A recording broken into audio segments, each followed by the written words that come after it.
দর্শক, বেসরকারিভাবে ভোলা ১ সদর আসনে জামায়াতে ইসলামের প্রার্থীকে বিপুল ভোটে হারিয়ে BJP chairman barrister Andalib Rahman Partha বেসরকারিভাবে বিজয়ী হয়েছেন। গরুর গাড়ি প্রতীকে আন্দালিব রহমান পার্থ পেয়েছেন ১,০৪,৪৬২ ভোট।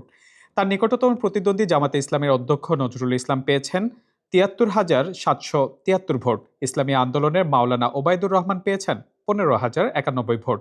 এই আসনে মোট ভোটার ৪,৬,৫৬৭ জন। ভিম লিকুইড এখন মাত্র ৫০ টাকা, তেল চর্বি পরিষ্কার করে এক ধোয়াতেই। এর মধ্যে পুরুষ ভোটার ২,১০,০৮৭ জন, নারী ভোটার ১,৯৬,৪৭৫ জন এবং তৃতীয় লিঙ্গের রয়েছেন ৫ জন। আসনটিতে প্রতিদ্বন্দ্বিতা করেছেন ৪ জন প্রার্থী। বিএনপি জোটের প্রার্থী হয়ে জেলার গুরুত্বপূর্ণ এ আসন থেকে দ্বিতীয়বারের মতো তিনি সংসদ সদস্য নির্বাচিত হলেন। এর আগে ২০০৮ সালে তিনি এই আসন থেকে প্রথমবার সংসদ সদস্য নির্বাচিত হয়েছিলেন।